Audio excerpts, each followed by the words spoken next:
Break के बाद आप सभी का एक बार फिर स्वागत कृषि दर्शन में। अब चलिए शुरुआत करते हैं हमारे दूसरे सेगमेंट कृषि स्टार्टअप की।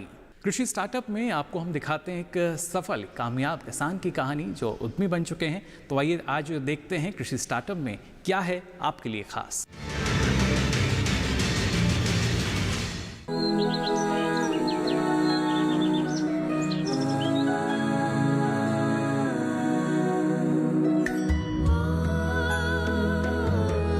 उत्तराखंड की वादियों में गुनगुनाते इस किसान के चेहरे की मुस्कान बता रही है कि इसकी धरती ने फसलों की धानी चुनर ओढ़ ली है।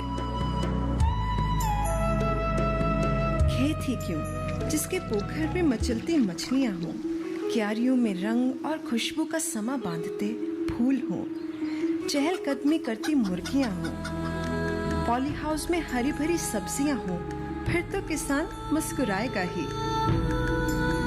समृद्धि की इस सुनहरी तस्वीर को सच कर दिखाया है केंद्र सरकार की पहल राष्ट्रीय कृषि विकास योजना के एकीकृत कृषि मॉडल ने।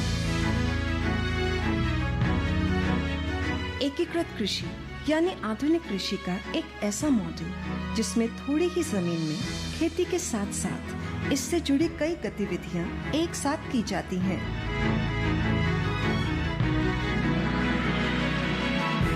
इसमें पानी बचाना और उसका कई तरह से बार बार इस्तेमाल कर अधिक उपज हासिल करना शामिल होता है।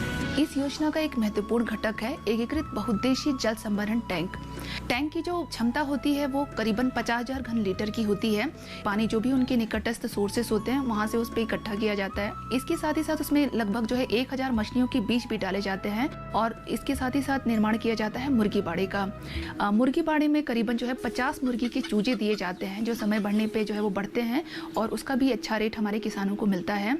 इसके साथ ही साथ किसानों को जो है वो पॉली हाउसेस दिए जाते हैं जो बेमौसमी सब्जियां लगाते हैं उससे उनको उत्पादन बहुत अच्छा मिलता है। जो बहुउद्देशीय हमारा जल टैंक है उसके आसपास हमने जो है फलदार वृक्ष और पौधे भी लगाए हैं। जो फल निकलते हैं उसकी भी वो मार्केटिंग करके जो है वो अपनी आय का सृजन कर सकता है।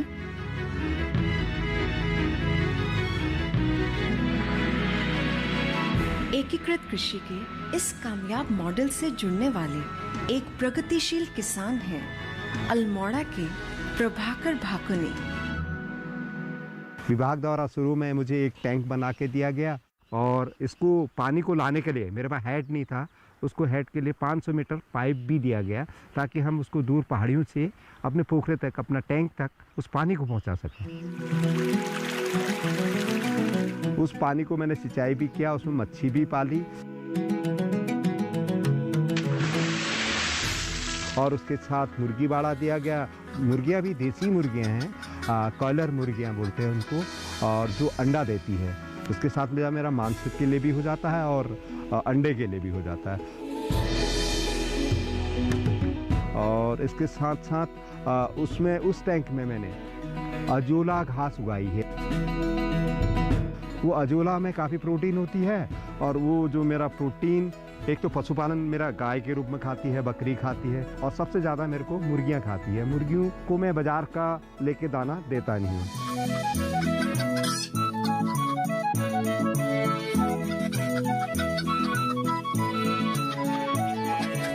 मुर्गियों के चारा की पूर्ति करने के लिए मैंने अपने लाइट में लाइट टेप लगाया है। लाइट टेप का मतलब क्या है, बल्ब के नीचे एक बाल्टी लगा दी है और वो टकराता है टीन से, उसमें टकरा के पानी में नीचे गिर जाता कीड़ा। जो फार्म के आसपास जितने कीड़े हैं उनको दूर करने के लिए ब्याज दिया ताकि मैं दवाइयों का, रासायनिक चीज़ों का प्रयोग न करूँ, मेरी सब्जी में ना पड़े। उसका जो मेन है, जो अंडा देने वाला वही आ जाए, उसी को मार देता हूँ। वो मेरे मुर्गियाँ खा लेती है जिसमें काफ़ी प्रोटीन होता है, इससे अच्छे अंडे उत्पादन होते हैं। और उसकी जो बीट आती है वो मछलियाँ नीचे खाती है जिससे मछली ग्रोथ बढ़ती है क्योंकि गर्म होता है। इसके साथ साथ फल पौध तो है ही मेरा और साथ में सब्जियाँ बहुत अच्छी होती है। पोखरे का जो पानी है उसमें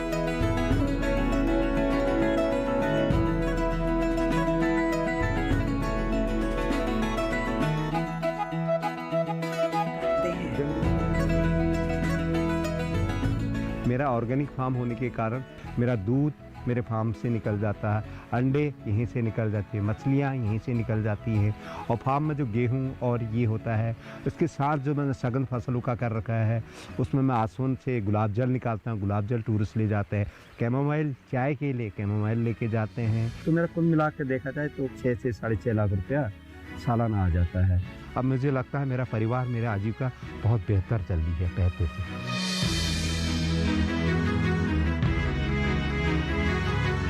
एकीकृत खेती उदाहरण है खेती के स्थानीय ज्ञान को मिले वैज्ञानिक नजरिए का, मौजूद संसाधनों के अधिकतम इस्तेमाल का।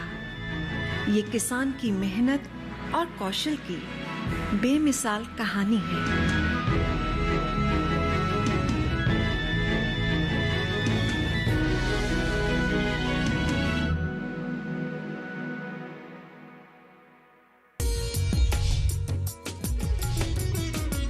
और इसी के साथ ही कृषि दर्शन में वक्त हो चला एक और छोटे से ब्रेक का।